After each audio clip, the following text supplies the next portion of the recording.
नमस्कार, बहुत स्वागत। मैं हूं आपके साथ ऋतु ज्ञानवानी। आप देख रहे हैं न्यूज़ 18 का डिजिटल प्लेटफॉर्म। भारत का पूरा श्रम ढांचा बदल गया है। सरकार ने 29 पुराने और बिखरे हुए श्रम कानूनों को हटाकर उनकी जगह सिर्फ 4 नए कोड लागू किए हैं। इसके साथ अब बदल जाएंगे 40 करोड़ से ज्यादा श्रमिकों के कामकाजी नियम। जी हाँ, वेतन कैसे तय होगा, ओवरटाइम का भुगतान कितना मिलेगा, महिलाओं को रात में काम करने की अनुमति कैसी होगी, फिक्स्ड टर्म कर्मचारियों को क्या नए हक मिलेंगे, नए लेबर कोड्स, इन सभी सवालों के जवाब पूरी तरह बदल देते हैं। देश के कारोबारी माहौल से लेकर आम कर्मचारियों की रोजमर्रा की नौकरी तक ये बदलाव हर जगह असर डालने वाले हैं। आखिर इन नए कोड्स में क्या ऐसा है जिसने भारत के श्रम कानूनों को दशकों बाद नई शक्ल दे दी है? आइए विस्तार से इसके बारे में जानते हैं।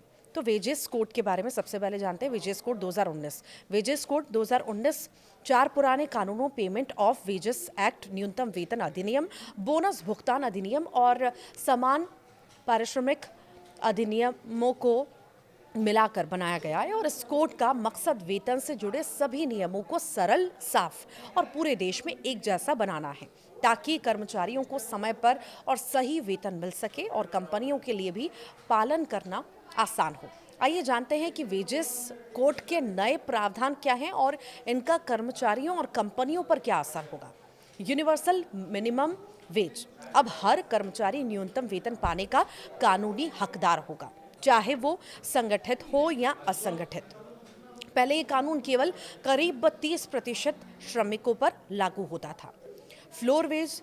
केंद्र सरकार एक न्यूनतम आधार वेतन तय करेगी जिसे कोई भी राज्य कम नहीं कर सकता।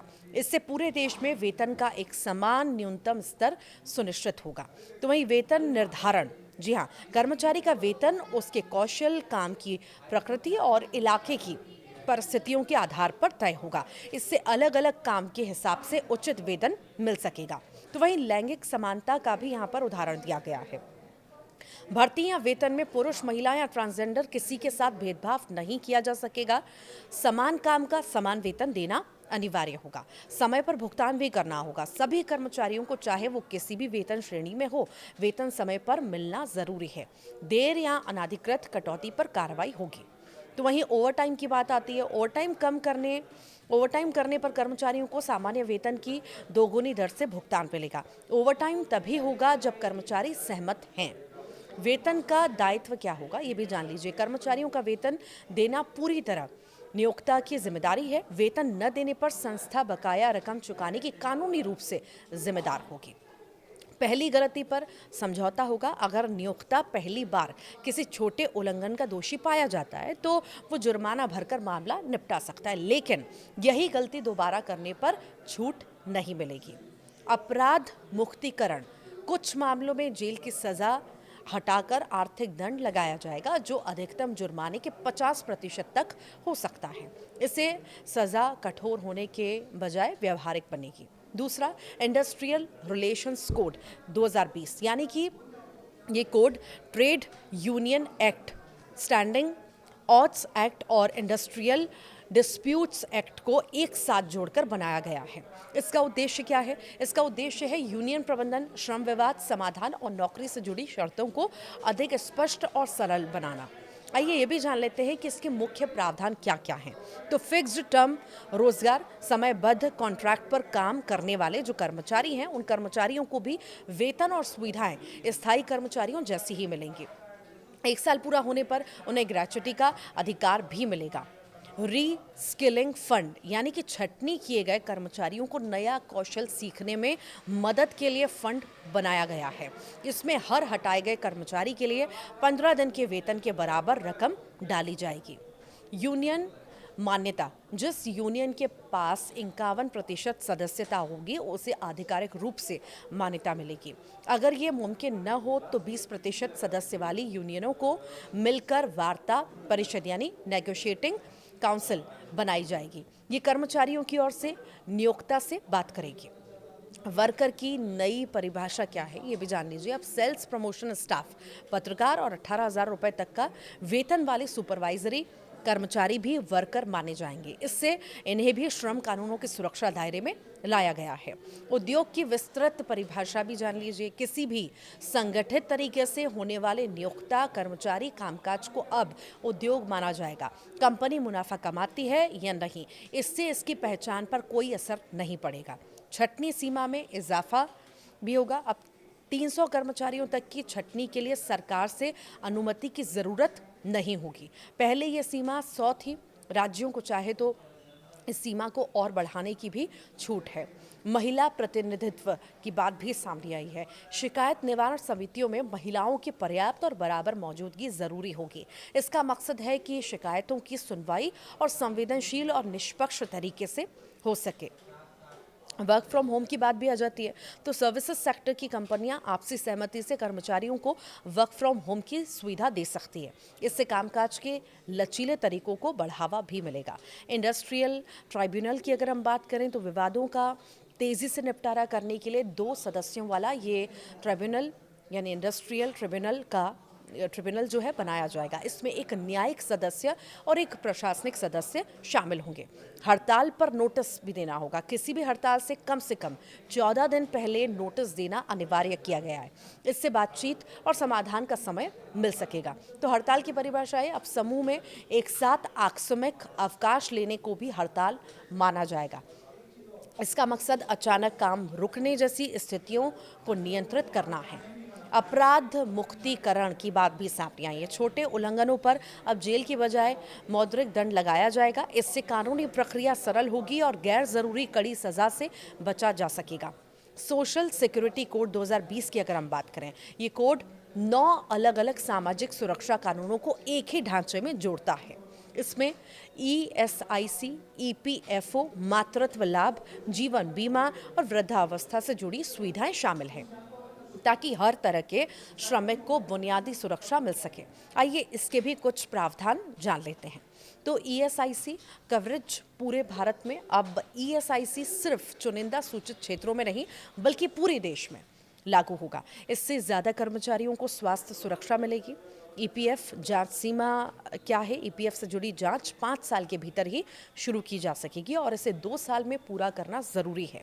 ज़रूरत पड़ने पर समय 1 साल से और 1 साल तक और बढ़ाया जा सकता है। तो वहीं EPF अपील भी इसकी जमा हो सकती है। EPFO के फैसले के खिलाफ अपील करने पर अब सिर्फ 25% रकम जमा करनी होगी। पहले ये बोझ 40 से 70% तक होता था, अब ये कम हो चुका है। गिग और प्लेटफॉर्म श्रमिक शामिल हैं। अब gig worker, delivery partner, cab driver जैसे प्लेटफॉर्म वर्कर भी सोशल सिक्योरिटी दायरे में आएंगे। इससे उन्हें भी बीमा और अन्य सुविधाएं मिलेंगी। सोशल सिक्योरिटी फंड की अगर हम बात करें तो असंगठित गिग और प्लेटफॉर्म श्रमिकों के लिए जीवन, विकलांगता, स्वास्थ्य और वृद्धावस्था लाभ देने के लिए एक विशेष फंड बनाया जाएगा। यही फंड इन योजनाओं को वित्त देगा। वेतन की परिभाषा क्या होगी? वेतन में अब बेसिक पे, महंगाई भत्ता और रिटेनिंग भत्ता शामिल होंगे। इससे वेतन की गणना एक समान होगी। और निर्भर जनों की परिभाषा इसमें क्या रहेगी? तो देखिए, निर्भर परिवार के दायरे में अब तक मातृ पक्ष के दादा दादी भी शामिल होंगे। महिला कर्मचारियों के लिए आश्रित ससुर सास भी इसमें जोड़े गए हैं। दुर्घटना कवरेज भी इसमें है। अगर कोई कर्मचारी घर से ऑफिस जाते समय दुर्घटना का शिकार होता है तो उसे भी रोजगार से जुड़ी दुर्घटना माना जाएगा।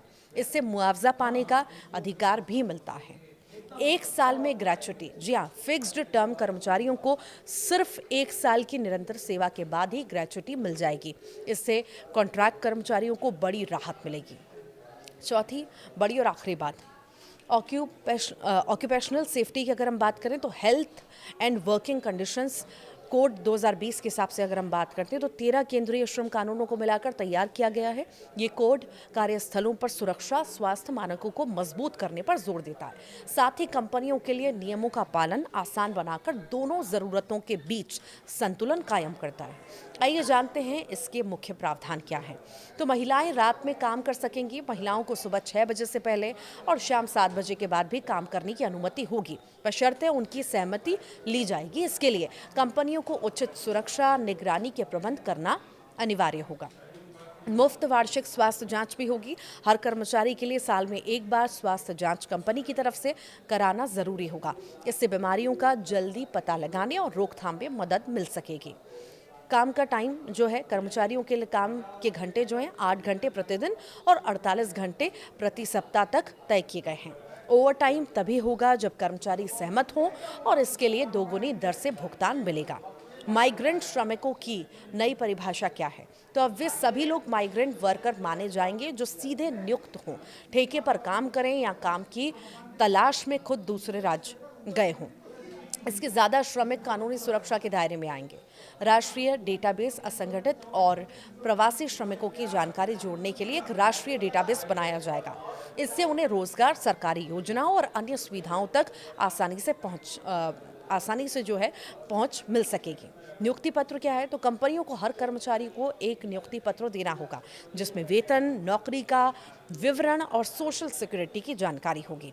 इससे पारदर्शिता और जवाबदेही भी बढ़ेगी। पीड़ित मुआवजा भी जरूर देना होगा। अगर कार्यस्थल पर चोट या मृत्यु होती है तो लगाए गए जुर्माने का कम से कम 50% हिस्सा पीड़ित या उसके परिवार को दिया जाएगा। इससे प्रभावित परिवारों को आर्थिक राहत मिलेगी। सुरक्षा समितियां भी होंगी। 500 या उससे अधिक कर्मचारियों वाली कंपनियों में एक संयुक्त सुरक्षा समिति बनाई जाएगी। इसमें नियोक्ता और कर्मचारियों दोनों के प्रतिनिधि शामिल होंगे ताकि कार्यस्थल पर सुरक्षा लगातार निगरानी में रहे। ये सब बड़े फैसले लिए गए। 4 नए श्रम कानून लाए गए हैं। आप क्या सोचते हैं इसे देख करके, इस बदलाव को सुन करके? ज़रूर बताइएगा।